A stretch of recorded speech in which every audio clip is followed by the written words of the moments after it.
에스더 1장. 아하수에로 시절에 일어난 일입니다. 아하수에로는 인도에서부터 에디오피아에 이르기까지 127개 지방을 다스렸습니다. 그 당시 아하수에로 왕은 수산 왕궁에 있는 왕좌에서 다스리고 있었는데, 그가 통치한 지 3년째 되는 해에 모든 장관들과 대신들을 위해 잔치를 베풀었습니다. 페르시아와 메대의 장수들과 귀족들과 지방 장관들이 참석했습니다.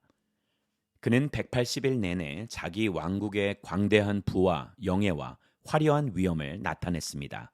이 기간이 끝나자 왕은 왕궁의 비밀 정원에서 수산 왕궁에 있는 높고 낮은 모든 사람들을 위해 7일 동안 계속되는 잔치를 열었습니다. 그 정원에는 흰색, 초록색, 푸른색의 고운 삼배 휘장들이 자주색 고운 삼뱃줄로 대리석 기둥의 은고리에 걸려 있었고, 금과 은으로 된 긴 의자들이 화반석, 백석, 운모석, 흑석으로 모자이크된 바닥에 길게 배치되어 있었습니다. 금잔으로 마실 것을 내왔는데 그 잔들은 모양새가 각각 달랐고 왕의 포도주는 풍부해서 떨어질 줄 몰랐습니다. 음주의 규칙은 제한을 두지 말 것이었습니다. 왕이 모든 손님들이 각자 원하는 대로 할 수 있게 하라고 궁전의 집사들에게 명령했습니다. 와스디 왕비도 아하수에로 왕궁에서 여자들을 위한 잔치를 베풀고 있었습니다.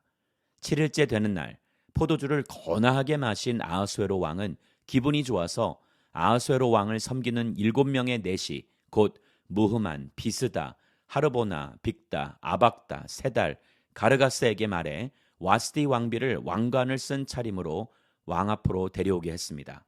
와스디 왕비는 보기에 아름다웠기에 그녀의 아름다움을 사람들과 귀족들에게 보이기 위해서였습니다. 그러나 내시들이 전달한 왕의 명령에도 와스디 왕비는 오기를 거절했습니다. 그러자 왕은 경로에 화가 불붙듯 했습니다. 왕이 규례와 법률의 전문가들에게 묻는 것이 관례였기 때문에 왕은 사례를 아는 박사들에게 물었습니다. 페르시아와 메대의 7 귀족들인 가르스나, 세달, 아드마다, 다시스, 메레스, 마르스나, 무무가는 왕을 가장 가깝게 모시는 사람들로 왕과 대면할 수 있었고 왕국에서 가장 높은 자리를 차지하고 있었습니다. 왕이 물었습니다. 규례에 따르면 와스디 왕비를 어떻게 해야 하느냐? 그녀가 내시들이 전달한 내 명령을 거역했다. 그러자 무무간이 왕과 귀족들 앞에서 대답했습니다. 와스디 왕비는 왕뿐 아니라 모든 귀족들이 아하수에로 왕의 모든 통치구역의 백성들에게까지 잘못을 저지른 것입니다. 왕비의 행동이 모든 여자들에게 알려지면 그들이 자기 남편을 무시하며 아하수에로 왕이 와스디 왕비에게 그 앞으로 나오라고 명령했는데 왕비는 가지 않았다라고 할 것입니다. 바로 오늘이라도 왕비의 행동에 대해 들은 페르시아와 메대의 귀부인들이 왕의 모든 귀족들에게 그렇게 말할 것입니다. 그러면 불미스러운 일과 잡음이 끊이지 않을 것입니다. 그러니 왕께서 좋게 여기신다면 와스디가 다시는 아하수에로 왕의 면전에 나타나서는 안 되고 왕께서는 왕비 자리를 그녀보다 나은 다른 사람에게 주신다는 것을 왕의 칙령으로 내리시고 페르시아와 메대의 법으로 기록해 번복되는 일이 없도록 하십시오. 왕의 칙령이 그 모든 광대한 왕국에 선포되고 나면 고위층부터 하층민까지 모든 여자들이 자기 남편을 공경하게 될 것입니다. 왕과 귀족들은 이 조언이 마음에 들었습니다. 그래서 왕은 무무간이 제안한 대로 했습니다. 왕은 그가 다스리는 각 지역의 지방마다 문자와 민족들의 언어대로 조서를 보내 집안을 다스리는 것은 남자며 남편이 쓰는 언어가 그 가정의 언어가 돼야 한다고 명령했습니다. 에스더 2장. 그 후 아하수에로 왕은 분노가 가라앉자 와스디와 와스디가 한 일과 와스디에 대해 취한 조치를 기억했습니다. 왕을 섬기는 젊은이들이 말했습니다. 왕을 위해 젊고 아름다운 처녀들을 찾아보십시오. 왕께서는 왕국의 모든 지방에 관리를 임명하시고 젊고 아름다운 소녀들을 모두 수산궁의 후궁으로 모이게 해 여자들을 관리하는 왕의 내시 헤게의 관리 아래 두시고 그녀들을 가꿀 여성용 미용품을 주셔서 아름답게 가꾸게 하십시오.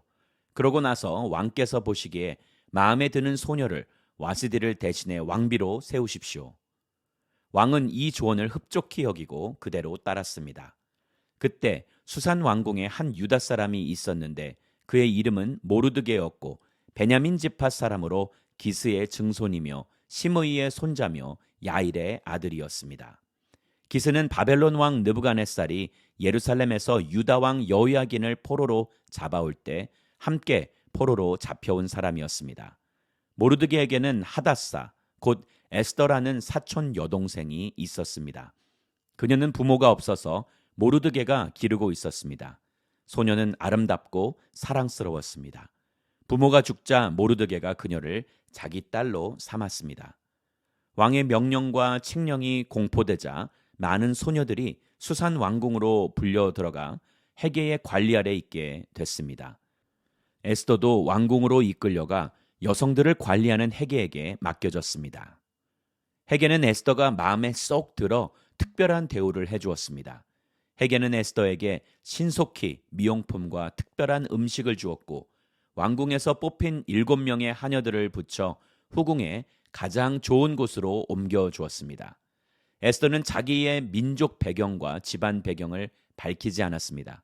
모르드게가 밝히지 말라고 명령했기 때문입니다. 모르드게는 에스더가 잘 있는지 무슨 일은 없는지 알아보려고 날마다 후궁들 앞을 거닐었습니다. 이제 소녀들은 차례대로 아하수에로 왕에게 들어가기 전에 여자들에게 정해진 규례대로 12개월 동안 아름답게 가꾸어야 했습니다. 곧 6개월 동안은 모략 기름으로 6개월 동안은 향수와 여성용 미용품으로 가꾸었습니다. 이렇게 해야만 왕에게 나아갈 수 있었고 그때는 원하는 것은 무엇이든 다 줘서 후궁에서 왕궁으로 가지고 들어갈 수 있었습니다. 소녀가 저녁 때 그리로 들어갔다가 아침에 나오면 후궁을 관리하는 왕의 넷이 사하스가스가 후궁으로 데려갔습니다. 그리고 왕이 마음에 들어 이름을 불러주지 않으면 왕에게로 다시 들어갈 수 없었습니다. 이제 모르드게의 삼촌 아비하일의 딸, 곧 모르드게가 자기 딸로 삼은 에스더가 왕에게 들어갈 차례가 됐습니다. 에스더는 후궁을 관리하는 왕의 넷이 헤게가 정해준 것 외에는 다른 것을 요구하지 않았습니다. 에스더는 그녀를 보는 모든 사람들에게 사랑을 받았습니다. 그가 아하수에로 왕 7년 열째 달, 곧 데벳월에 왕궁의 아하수에로 왕에게 들어갔습니다. 왕은 다른 어떤 여자들보다 에스더를 사랑했습니다. 그리하여 에스더는 다른 처녀들보다 더 많은 은총을 입어 왕은 에스더의 머리에 관을 씌우고 와스디를 대신할 왕비로 세웠습니다. 그리고 왕은 귀족들과 신하들을 불러 큰 잔치를 베풀었습니다. 에스더를 위한 잔치였습니다. 그는 각 지방에 휴일을 선포하고 왕의 직함에 어울리는 선물을 보냈습니다. 두 번째로 처녀들을 모집할 때 모르드게는 왕의 문 앞에 앉아 있었습니다. 한편 에스더는 모르드게가 그녀에게 당부한 대로 자기 집안과 민족에 대해 밝히지 않았습니다. 에스더는 자신을 키워준 모르드게의 가르침을 계속 따르고 있었습니다. 모르드게가 왕의 문 앞에 앉아 있던 그때 문지방을 지키던 왕의 넷이 빅단과 데레스 두 사람이 아하수에로 왕에게 원한을 품고 살해할 음모를 꾸미고 있었습니다. 그러나 모르드게가 그 음모를 듣고 에스더 왕비에게 말해줘 에스더가 왕에게 모르드게의 이름으로 이 음모를 전했습니다. 그 보고된 내용을 조사해 보니 사실임이 드러났습니다. 그렇게 돼 그 두 내시는 나무에 매달리게 됐습니다. 이 모든 것은 왕이 보는 앞에서 궁중일기에 기록됐습니다. 에스더 3장. 이런 일들이 있은 후 아하수에로 왕은 아각 사람 함무다다의 아들 하만의 지위를 모든 귀족들 가운데 가장 높은 자리에 올려주었습니다. 왕의 문에 있는 왕의 모든 신하들은 하만에게 무릎을 꿇고 경의를 표했습니다. 왜냐하면 그에게 그렇게 하라는 왕의 명령이 내려졌기 때문입니다. 그러나 모르드게는 무릎을 꿇지도 경의를 표하지도 않았습니다. 그러자 왕의 문에 있던 신하들이 모르드게에게 물었습니다. 왜 왕의 명령을 거역하느냐? 날마다 그들이 모르드게를 설득하려 했지만 그는 그 말을 듣지 않았습니다. 그리하여 그들은 자신이 유다 사람임을 밝힌 모르드게의 행동이 어떤 결과를 초래하는지 보려고 하만에게 고자질했습니다. 하만은 모르드게가 자신에게 절하지도 경의를 표하지도 않는 것을 보고 화가 치밀어 올랐습니다. 그런데 하만은 모르드게가 어디 출신인지 알게 된 후 모르드게 한 명만 죽이는 것으로는 별 가치가 없다고 생각했습니다. 그리하여 하만은 아하수에로 왕국 전역에 있는 모르드게의 민족인 유다 사람들을 모조리 쓸어버릴 묘안을 찾아냈습니다. 아하수에로 왕 12년 첫째 달 곧 니산월에 사람들이 하만 앞에서 부루 곧 제비를 뽑아 월일을 정했습니다. 제비를 뽑은 결과는 12째 달 곧 아달월이었습니다. 그 후 하만이 아하수에로 왕에게 말했습니다. 왕의 왕국 모든 지방에 있는 여러 민족들 사이에 흩어져 살고 있는 한 민족이 있는데 그들의 관습은 다른 모든 민족들과 다르고 또 그들은 왕의 법률을 따르지 않고 있습니다. 그들을 그냥 내버려 두는 것은 왕께 좋을 것이 없습니다. 왕께서 원하신다면 그들을 멸망시키라는 칙령을 내리십시오. 그러면 제가 은 1만 달란트를 왕궁의 창고에 헌납해 왕의 업무를 맡은 사람에게 주겠습니다. 그러자 왕은 손가락에서 자기의 인장 반지를 빼 유다 사람의 원수인 아각 사람 함무다다의 아들 하만에게 주며 말했습니다. 그 돈은 내가 가져라.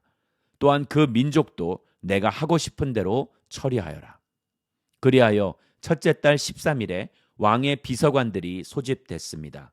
하만이 명령한 모든 것들은 각 지방의 문자와 각 민족의 언어로 기록돼 왕의 총독들과 여러 지방의 통치자들과 여러 민족의 귀족들에게 하달됐습니다. 이 칙령은 아하수에로 왕의 이름으로 쓰였고 그 인장 반지로 봉인됐습니다. 특사들이 모든 유다 사람들을 노소를 불문하고 여자와 아이들까지 12째 달 곧 아달월 13일 하루 동안 모조리 죽이고 학살하고 그 물건들을 약탈하라는 명령을 왕이 다스리는 여러 지방으로 보냈습니다. 이 칙령의 사본을 모든 지방에 알리고 모든 백성들에게 공포해 그날에 대비하게 했습니다. 특사들은 왕의 명령을 받들어 급하게 나갔습니다. 수산궁에도 그 칙령이 공포됐습니다. 왕과 하만은 앉아서 마셨습니다. 그러나 수산 성안은 술렁거렸습니다.